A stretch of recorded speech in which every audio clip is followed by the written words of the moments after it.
Welcome to Lauren's House COVID Mental Wellness Check-In. I'm Monique Graves, and today we will be presenting on coping skills. That's right, coping skills. Today's presenter for the girls is none other than Tenisha Ellis. Tenisha has over 14 years experience in the helping profession. Currently, she is a registered ACSW, an associate clinical social work. She is also in hot pursuit for her licensure, the LCSW. She is also a UCS field instructor for second year UCMSW candidates. Without further ado, the next voice you will hear is from that of Tenisha Ellis. Thank you. And don't forget, please put your comments in the comment box. And at the end of this presentation, we will be answering any questions that you might have. Thank you so much for tuning in.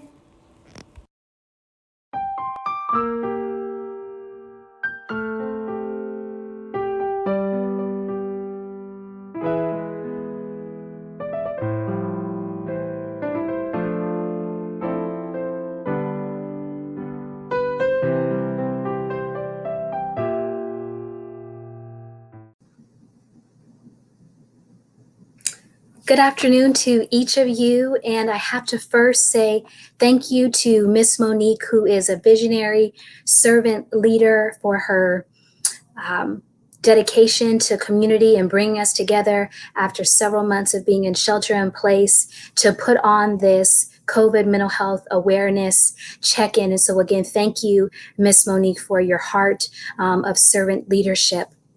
And I am excited to be here today with each of you. My name is Miss Tenisha Ellis. I'm an MSW ASW, and I will be presenting today on the topic of coping skills and boundaries, COVID mental health awareness check-in. And so what I'd like to do is certainly go over an overview of our agenda for the time together. We'll have a welcome, which I've already done. We'll do an introduction, which I've already done as well. Framing for COVID mental health awareness check-in. We'll do some developmental milestones for 10-year-olds to 18-year-olds, and then we'll look at the impact of COVID, specific issues and maladaptive behaviors that certainly came out of this shelter in place. Not that they would not have been there, but they've certainly been exacerbated now that we've all been in shelter in place 14, 15 months now.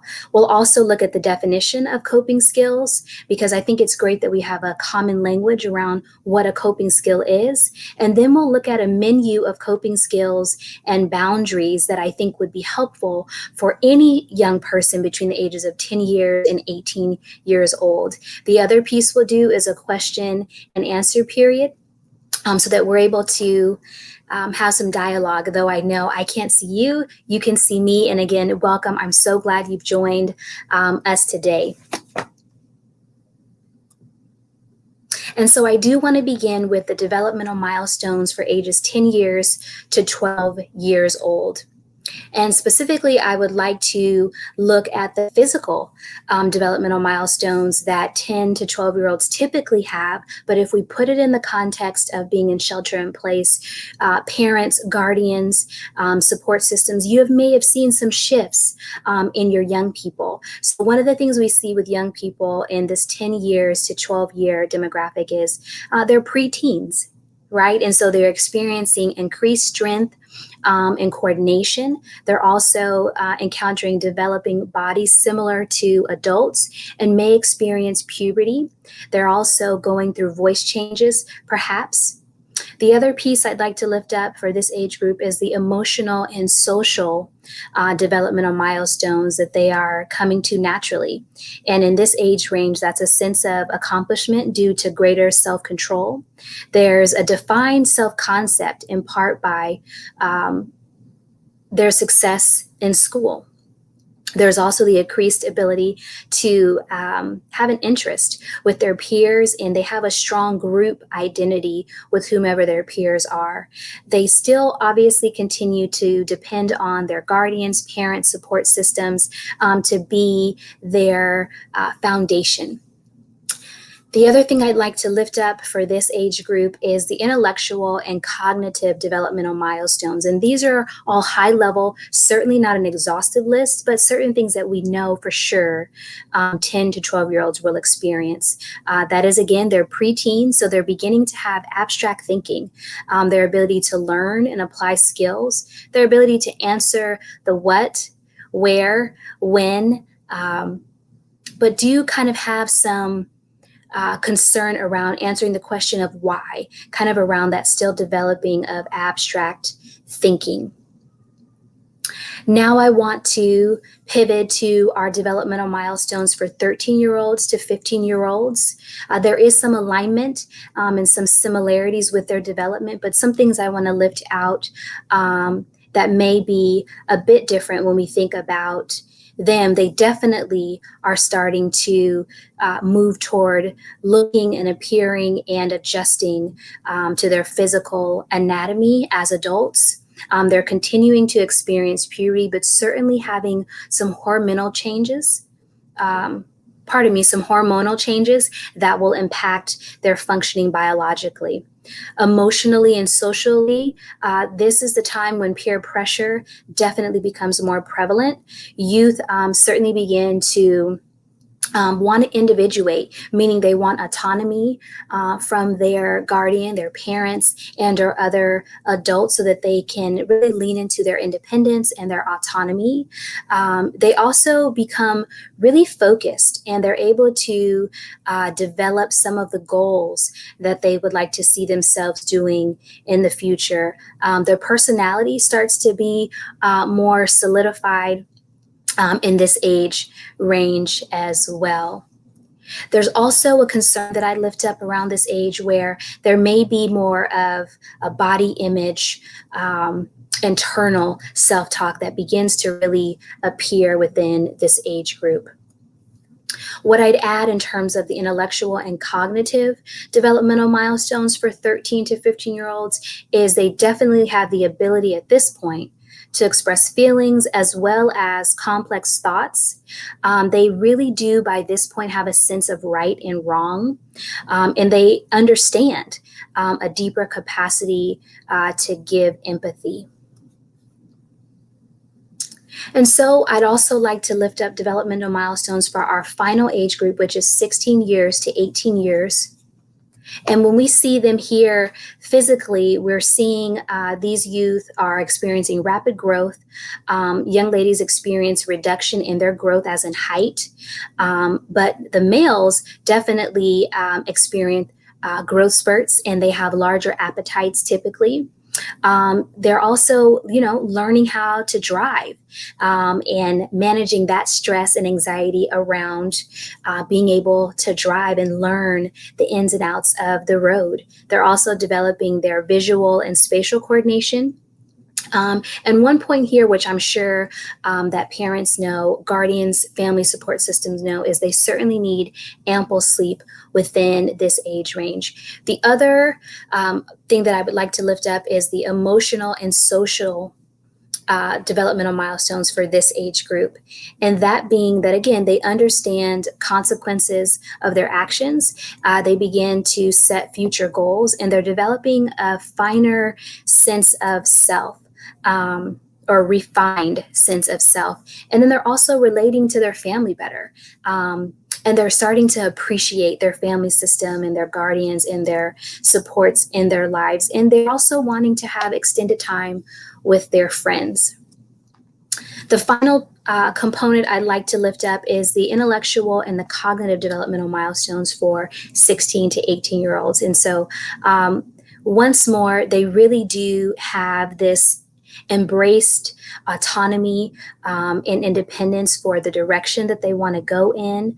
And then they have an increased concern for their future because this is the age when they are getting ready to come to their final high school years, transitioning out to possibly a 2-year community college, or maybe venturing out to go to a 4-year university, or maybe a vocational program or any other pathway that they feel would benefit them as they transition into adulthood.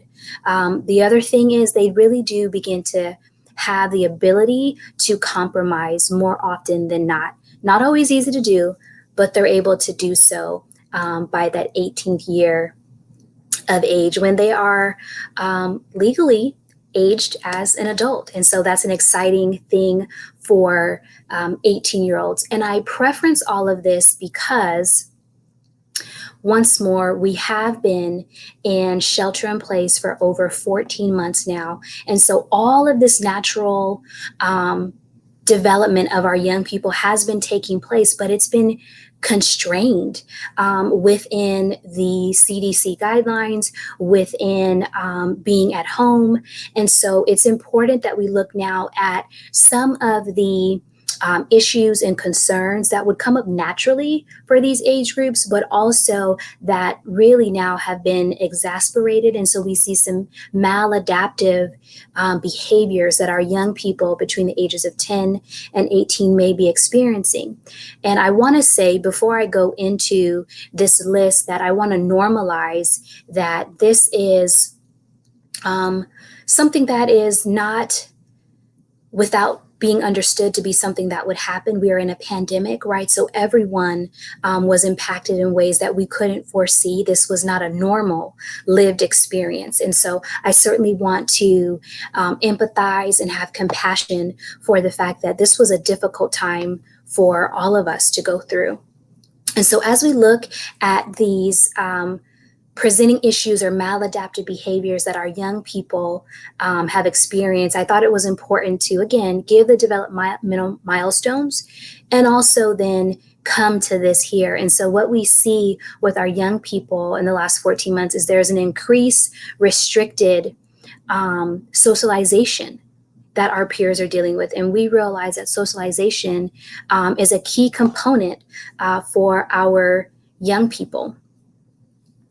The next thing I would say that I'm sure would be certainly an issue would be the insomnia, maybe, that our young people have experienced. Also, the isolation that would be a concern for any young person, because we are all used to being in community and together.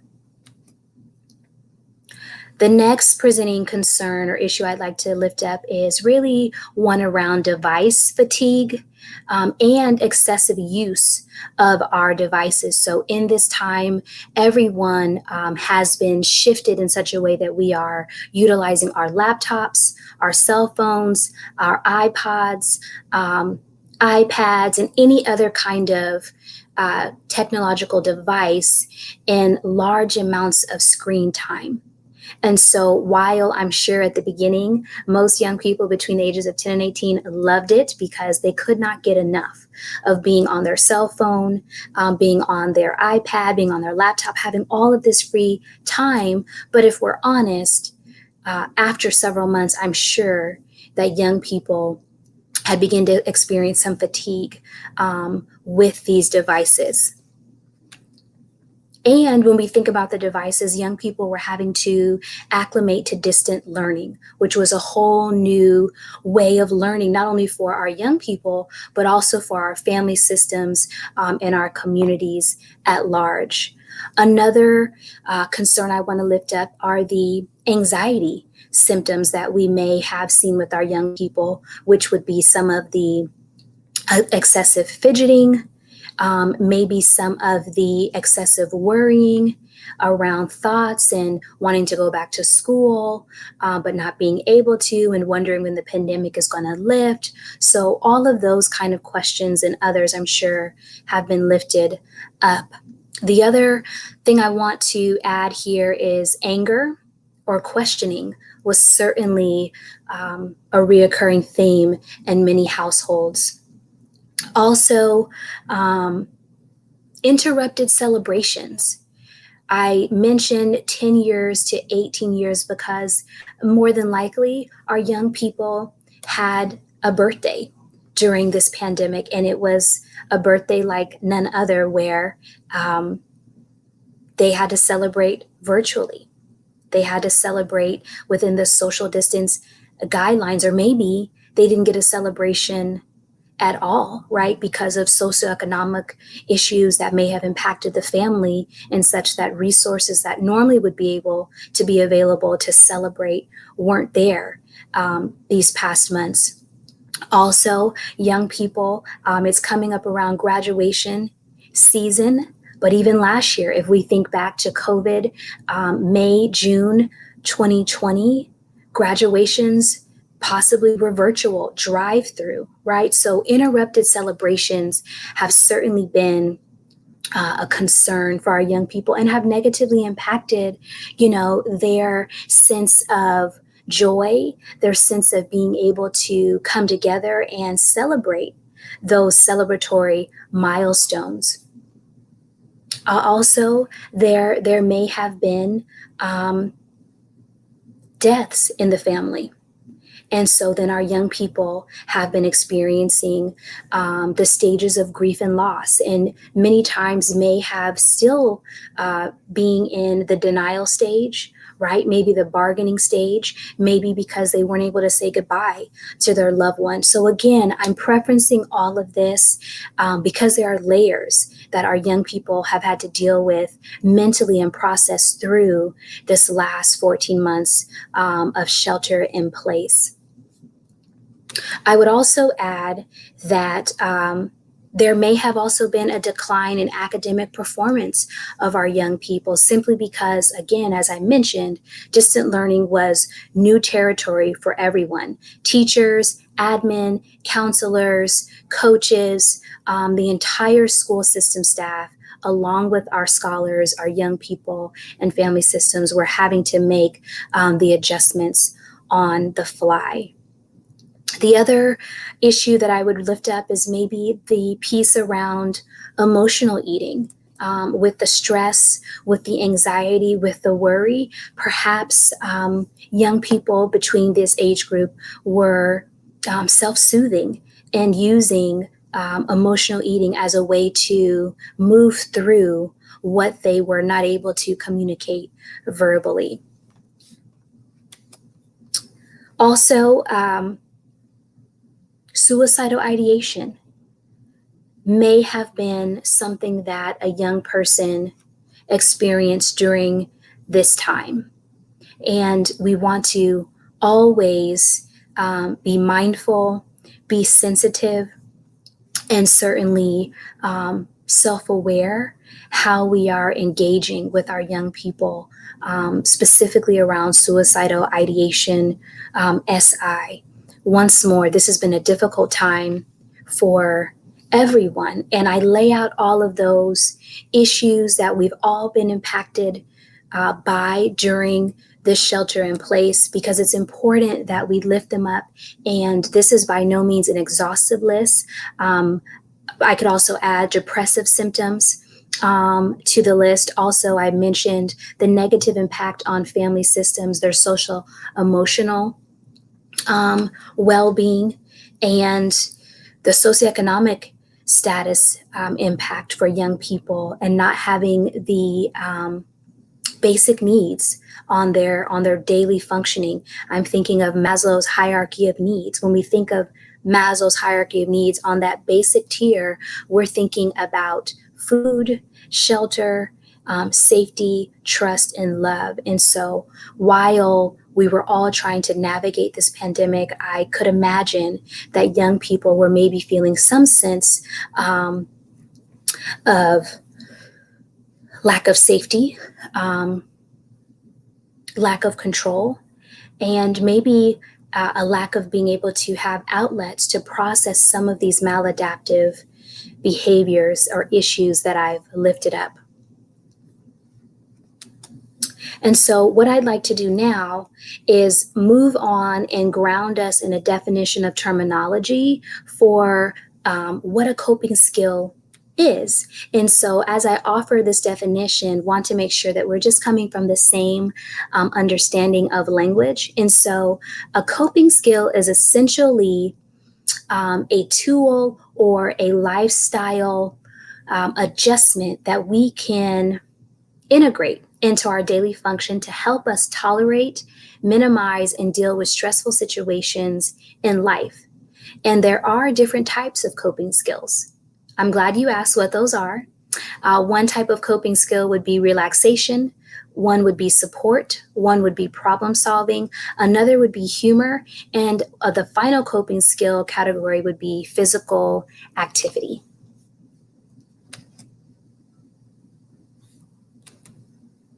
And so we'll begin now, and I'll start to share with you a menu of coping skills that really could be suitable for any age group between 10 and 18, but also if we have guardians or parents or adults in the meeting today, these certainly could be applicable for you.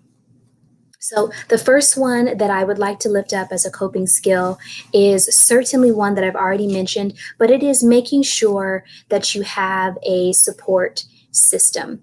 And this support system could be made of several individuals, namely those who I've mentioned earlier, being parents, guardians, might be a teacher, might be your pastor, might be a coach, might be a counselor. You might have a big brother, a big sister who you consider to be in your support system. I can't stress this enough because during this pandemic, while we've been sheltered in, it's been important that we lean on each other for these healthy relationships to support us and get us through as we've been navigating. Certainly in this time, young people, as I mentioned earlier, if you've been on your devices, on TikTok or Instagram or Snapchat or whatever else, you may have encountered negative interactions with your peers. And so I did mention we look at boundaries. And so really my hope is, young people, now that we are several months in to shelter in place, and some of us are ending our school year, thinking about going back into in-person school year for 2021 and 2022, my encouragement around a boundary for your support system would be to make sure that you have healthy people, healthy peers in your corner. So important. The next coping skill that I'd like to offer is one known as aromatherapy. And this is one where certainly it has the ability to shift us emotionally, mentally, and even physically, because aromatherapy is essentially designed to provide relaxation for the mind and the body, even our spirit, and by association, our heart and our well-being. And so aromatherapy is achieved by utilizing a diffuser. And diffusers can be purchased on Amazon, could be purchased at Target or Walmart. And essentially, it is a device that you would add water to, and you would also need to purchase essential oils. Some of the favorite essential oils are lavender, chamomile, maybe lemongrass, maybe some orange spice. But really, aromatherapy is designed to bring calm, ease, and peace to you. Now, for those who are like 10 to 15, you might not be able to purchase your own diffuser. I'm thinking 16 to 18-year-olds, you might be able to, because some of you may have a job online. We don't know. You guys are real savvy these days. Or you might, young people, get allowance, and you might want to save up for a diffuser, save up to get some essential oils, and then you would be able to use that device by plugging it in, whether that's into your room, your living room, or wherever you'd like to have it.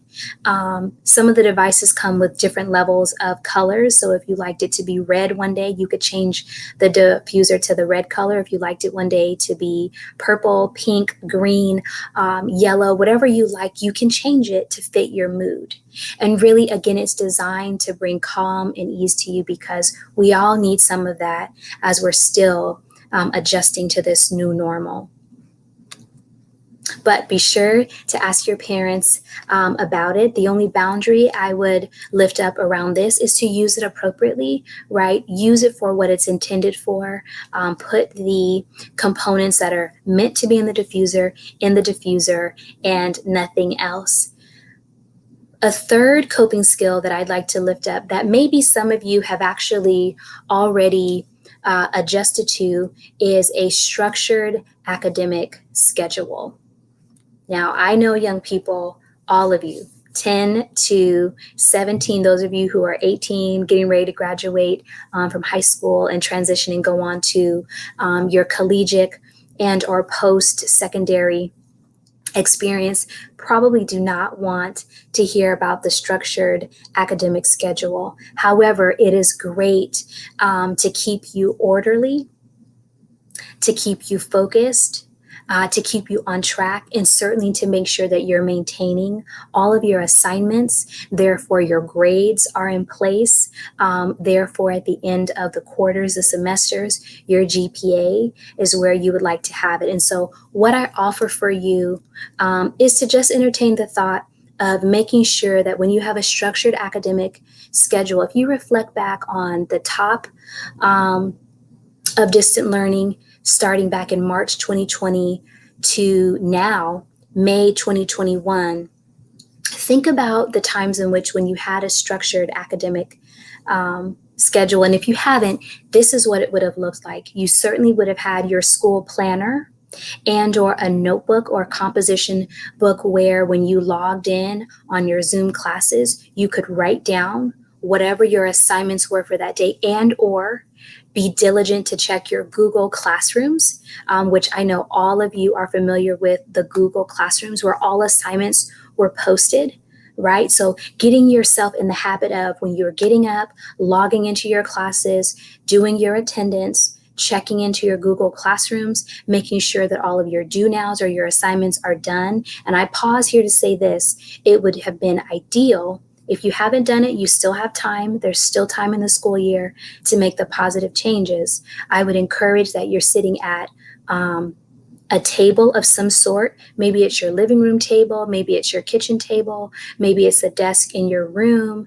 If you don't have any of those spaces, really a space that's away from your bed and that comfort so that you're able to really have a structured place to sit so that you're sitting up straight, your brain is on and ready to learn versus when we're sitting in bed or on the couch. The body tends to kind of know that this is the place where we begin to relax, right? So when you're thinking about this structured academic schedule, thinking about putting yourself in a scholarly mindset where you're prepared for the day, you've got your assignments, you're logging in, completing your attendance, but then also too, making sure that if you have questions, that you're going to your teacher's office hours, right? Whatever time of day that is, going to those office hours. When you go to those office hours, certainly if you're more shy, utilize your chat to ask your questions, but certainly by all means, ask your academic questions because that's what your teachers are there for. They're there to support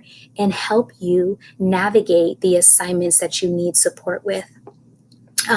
The other thing I would add to the structured schedule is certainly being able to take some time to step away after you've been on the Zoom so that we get away from, as I spoke earlier, to that Zoom fatigue, but taking some time to step away from your laptop, your iPad, your cell phone, and have lunch and or a snack, get some water, take a stretch, take a break, and then have some time set aside where you are at least dedicating, I would say, 60 to 90 minutes. 2 hours is usually the breaking point for most, but 60 to 90 minutes where you can have 2 10-minute breaks in between where you're for 60 to 90 minutes working on the assignments that are due. Really important to carve out that time in your structured academic schedule because that's the time you'll be able to get your work assignments completed, right? And then your stress and anxiety level is down to almost zero because you've taken care of business the way that you've needed to, right?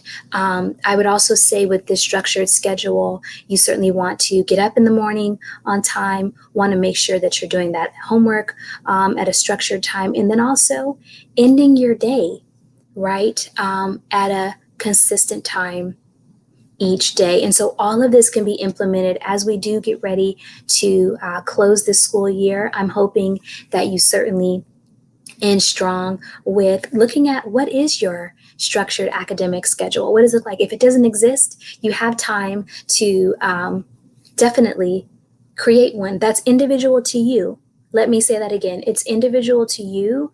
No one will have the same structured academic schedule because no one does things the same. No one learns the same. We have auditory learners, we have kinesthetic learners, we have visual learners, and then some of you are all three of those type of learners. And so it's important for you to think about a structured academic schedule so that you have academic and social emotional success. And that's for all young people, 10 to 18.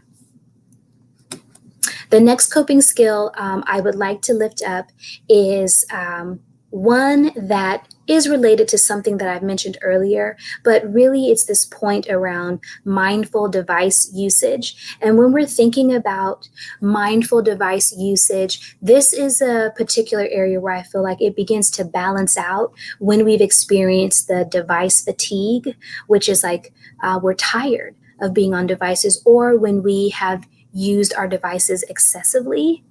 And again, we're just burnt out on them. And so when we're thinking about mindful device usage as a coping skill, I would offer that you guys be able to download the following apps.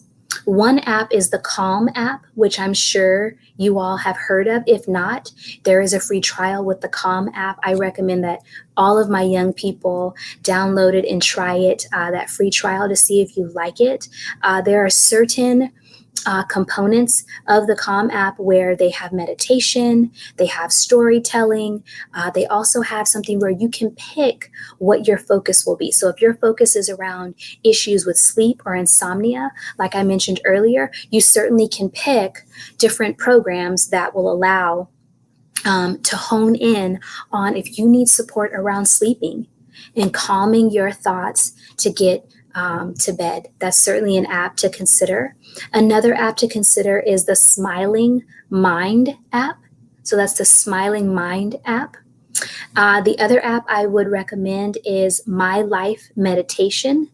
It would be really good for some of you who certainly want to practice how to calm and direct your thoughts. That might be really helpful.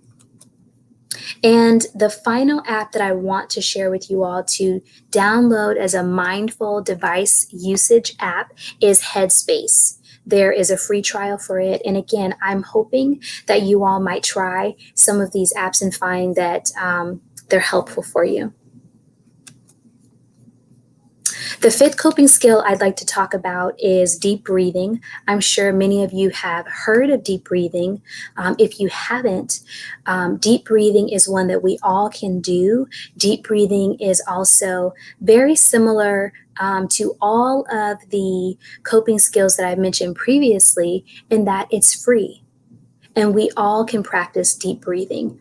And deep breathing really helps you to assist in reducing your anxiety, stress, and for some of you who maybe struggle with panics or the sensation of thinking you're having a panic.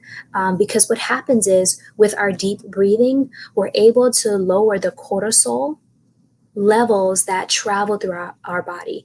And cortisol is the stress hormone that gets released when we go into or perceive we're in situations where there's panic, where there's threat, where there's fright, and certainly where there's perceived threat that's going to happen to us. And so the deep breathing is something that we're all able to do. And so deep breathing, once you're able to do it, is something you can always access. You literally could be in your Zoom class, or you could be, if you're taking a walk once you return back to campus, and you might have to say to your teacher or your educator, I need to take a break. may I take a break? And take a break, and you just take, a nice deep breath to yourself.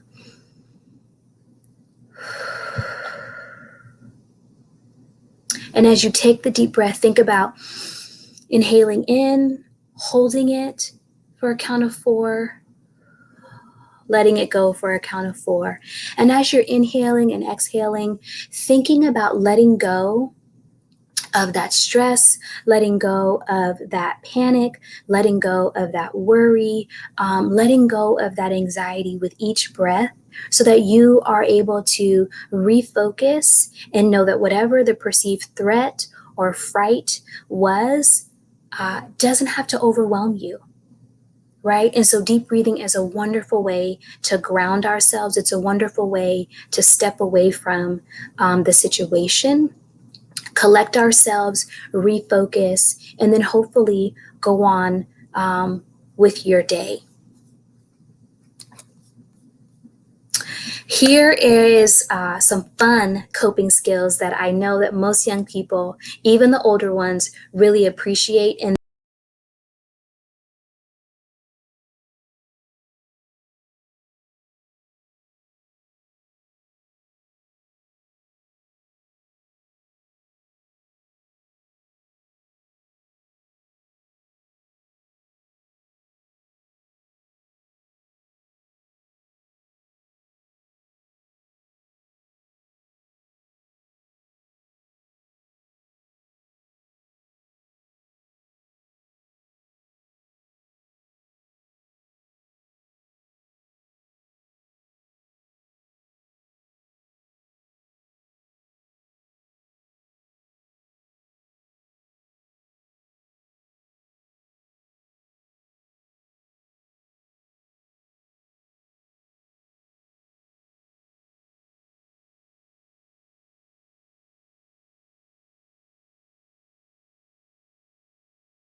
would be that I realized that maybe the screen cut out. And so I would just like to reiterate that one of the coping skills that I mentioned was nutrition.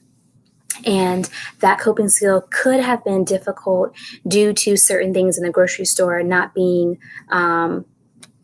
available, but also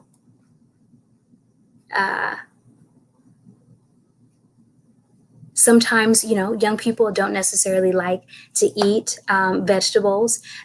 Certainly hope that you like to eat fruits, but I say that to mention it's really important, young people, that we are mindful of what we're putting in our bodies, because what we put in really does affect our energy.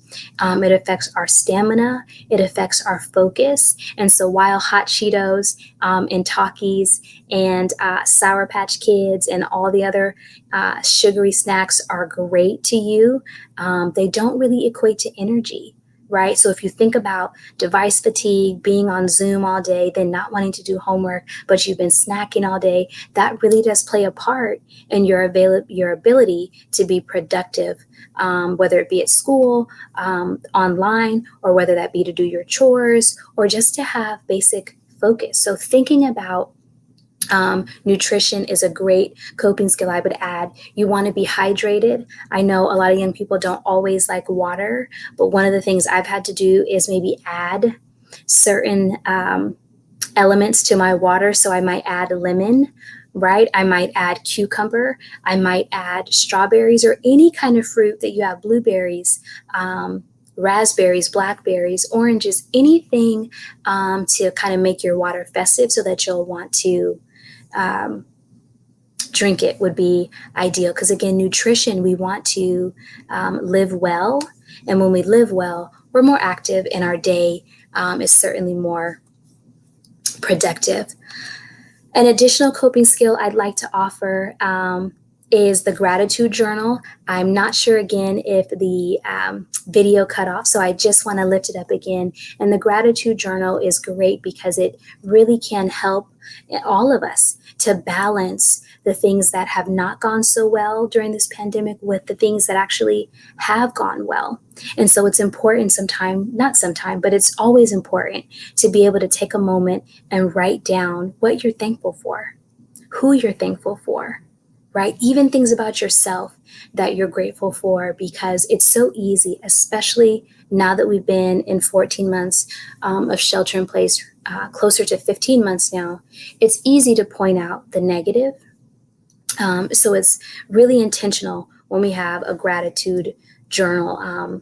And also similarly to that, you can tie in a coping skill of creating your to-do list for the next day, right? That way, when you get up the next morning and or you're moving through your day, you know exactly what you're supposed to do. So you don't feel as stressed, you don't feel as anxious, you don't feel as scattered, but you know exactly what you need to do, young person.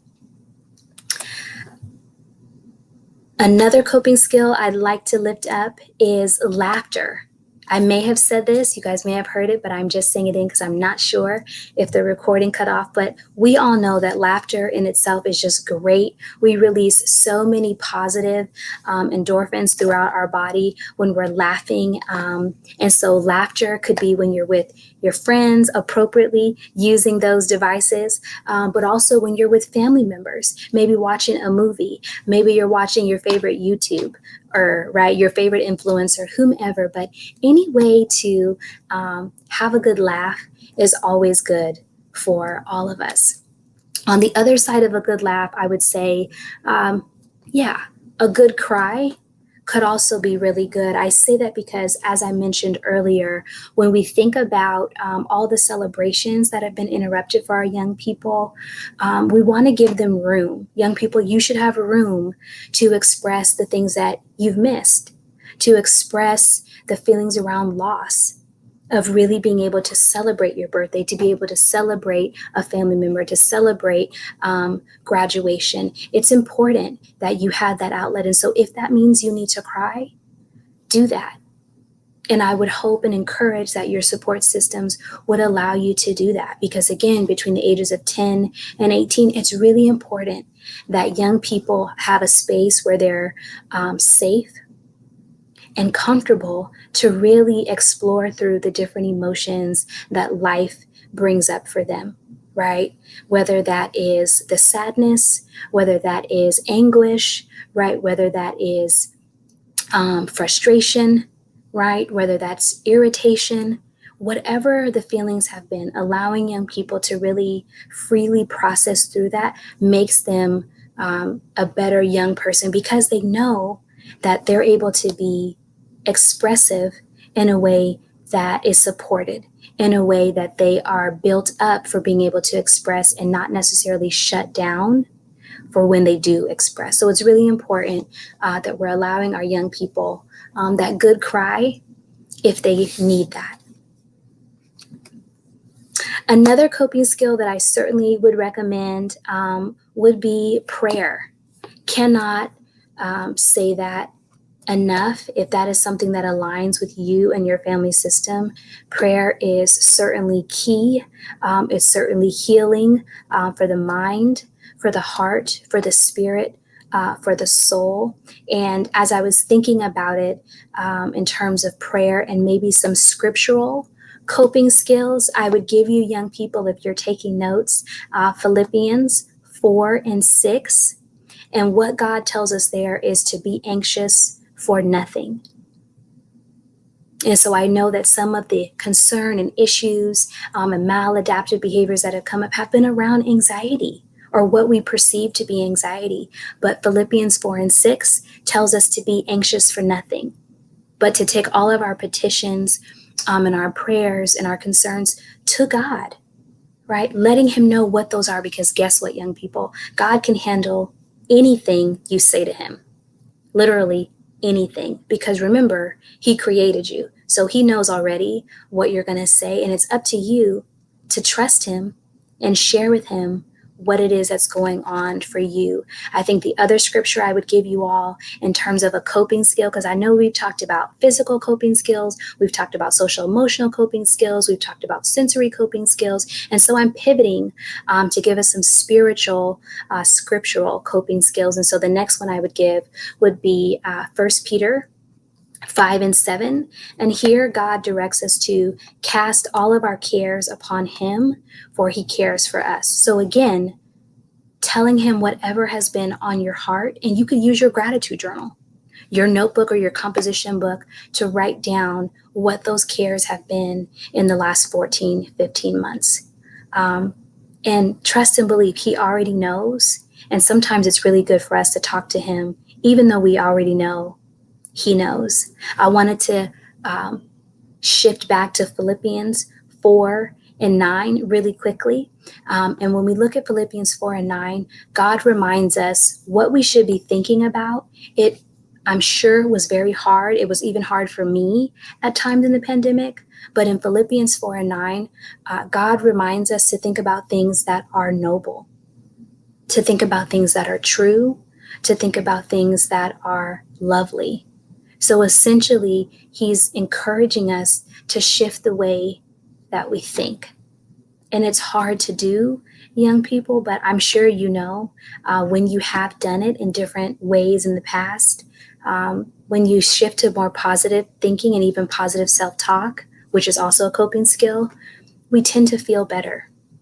And so I thought I might just drop those scriptural and spiritual coping skills in terms of the scriptures. So once again, Philippians 4:6, and then Philippians 4:9, but it was Philippians 4:8, because Philippians 4:9 talks about the peace of God, which is also another spiritual coping skill. But Philippians 4:9 talks about the peace of God will guard your mind and heart.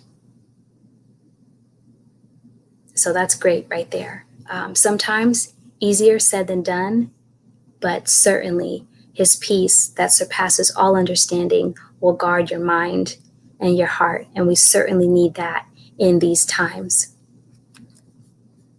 A few more coping skills for you that are free would be for you to give and receive hugs. If you're a hugger, definitely give and receive hugs from family members and or those who are within your immediate circle. Of course, appropriately with safe social distancing, do that, because I do know in this time we've all had a lack of being able to physically reach out, connect, and be in connection with each other, whether that's holding hands, a hug, an arm around the shoulder, right? So really doing that certainly makes us feel more connected.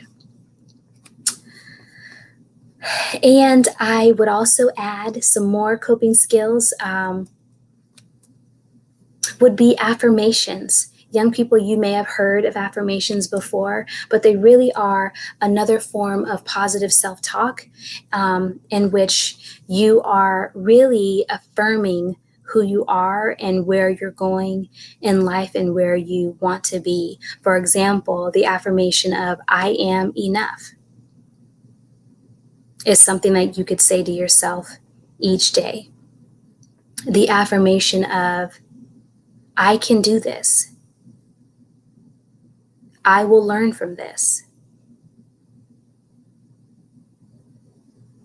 I appreciate myself. I can make progress" are all affirmations, young people.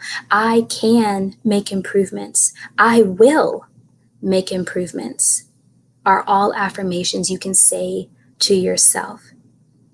This is difficult right now, but I have the ability to work through what is difficult right now so that it becomes less difficult.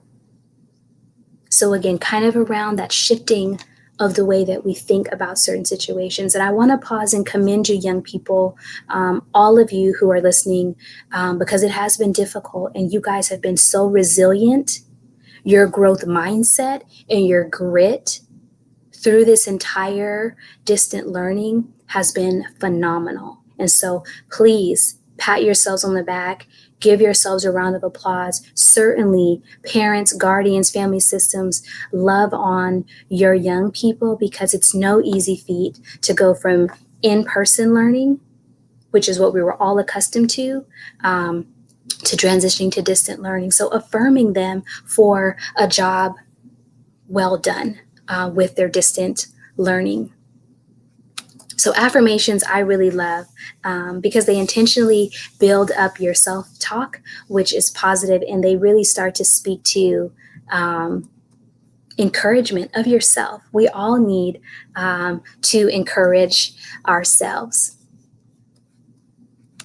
Another coping skill I would like to add is expressive methods. I kind of touched on this when I was speaking about the gratitude journal, but I will expand a bit and talk about expressive methods in terms of maybe you're an artist, and so art is your jam, right? That just gets you going. So it might be that you use pastels. It might be that you sketch. It might be that you like watercolors. It might be that you are really all into like colored pencils, or you might be into the gel pens. But expressive methods really are another way to cope with some of the emotions and things that we're not able to express verbally, right? And so maybe you are one who likes to draw pictures. Maybe you are one who likes to paint pictures, or maybe you're one who needs one of those coloring books that have all of the different stencils and different shapes and or patterns in them. And really you find that it's therapeutic when you're coloring with the color pencil, when you're coloring with the markers, when you're doodling. So expressive methods is really an excellent coping skill. You also might like origami.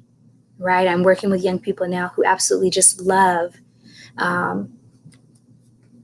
the intensity around folding paper, creating shapes, precisely making something and really seeing it come to life. I'm thinking of some paper cranes that young people have made, and the detail and attention and time it takes. But as they're paying attention and the detail, they're creating. art with their hands, and they're channeling energy. So expressive methods is always great. I cannot say that enough. Also, too, young people, I know some of you are into sketching anime, and so that's also another really cool way to express yourself and kind of let out any frustration. And or sometimes we're doing expressive methods because we're celebrating, right? You might be drawing hard for a family member or a best friend, right, who's getting ready to graduate, or you might be drawing a picture or have drawn a picture for Mother's Day that just passed. And I would say that a mother doesn't only have to be your biological mother, right? It could be any woman in your life who has been a motherly figure. Same thing I would offer for Father's Day that's coming up in June. Maybe you utilize an expressive method, get some construction paper, get some origami paper and or some coloring materials, and you make a Father's Day card for any male figure in your life that has been fatherly. Right? So really showing appreciation also is another way of coping skills through expressive methods. And it's fun, right? For those of you who have your artwork all over your room, you probably have stories for days about when you were in art class and your art teacher gave the assignment and you're thinking about shading at this and texture and tone and contour and your vantage point. But again, thinking about all of that and the creativity that you tap into as a young person is very healthy and a great coping skill. I would also add music is an awesome coping skill. I am sure that you guys have made several playlists during this shelter in place, and you have a category for every feeling or feelings that you have felt based on your music playlist. And so when I'm in sessions with young people, they always like to have a ritual of starting with a song and or ending with a song from their playlist. And really, music, as we know, has the power to shift the way we feel on the positive end of the spectrum or on the negative end of the spectrum and or somewhere in between. And wherever you land with that is okay, because music is such a great tool to help us re-regulate our emotions. And so I encourage music as a great coping skill. I would also recommend young people, now that it seems like things are beginning to open up, that if you can, you incorporate some exercise outside. Now, some of you might have done exercise inside where you're maybe just walking in place or maybe running up and down your stairs. Maybe you did some yoga. We don't know. But again, exercise is great. I will be transparent. I need to do more. And so I'm hoping to integrate that into my shifts that I need to do. But I encourage you, young people, to definitely do the exercise piece, because again, it really does help with our daily functioning and the way that we feel, definitely, especially as we're coming out of shelter in place and things are opening up. The other thing I would encourage young people as a coping skill would be to certainly reflect on your sleeping routine. And I would imagine, because I've talked to several young people, the sleep routine has been all over the place since you all have been in shelter in place. And with the sleep routine, some of you are going to bed at 2 a.m., 3 a.m., then getting up, logging into your Zoom class with the Zoom camera off, right? Because I understand educators can't make you turn the Zoom camera on. However, if you're tired and you slept at 2 a.m., you got to get up and be in class by 8:30. That's certainly not enough sleep. And so my encouragement is, as we are shifting and we're thinking about the next school year and getting ready to go back in person, that you start to really build in a sleeping routine that has a schedule to it, so that your body starts to realign and acclimate to going to bed at reasonable time, so that you're able to get up and have the stamina and the energy that you need to be able to go throughout your day once we return back on campus. I think the final coping skill that I would lift up to you all, and certainly young people, this would be something you'd have to talk with your guardians or your family system around, but that would be to seek therapy. With a professional, if you're finding that when we talked about all of those maladaptive issues and concerns, if they have not alleviated, they have not subsided, and you are having maybe persistent suicidal ideation, or maybe you are having now for the last 14 months insomnia, the inability to sleep regularly. Maybe that is concern for you to share with your family, that you think maybe I need to talk with someone, right? Because even in therapy, as a coping skill, we create a safe, supportive space for you to talk about whatever has been coming up for you, whatever has been bothering you, whatever you have questions about, but also whatever you feel that you can't express for whatever reason. Therapy would certainly be a great coping skill for any young person between the age of 10 and 18 years old to consider after talking with your parents, of course.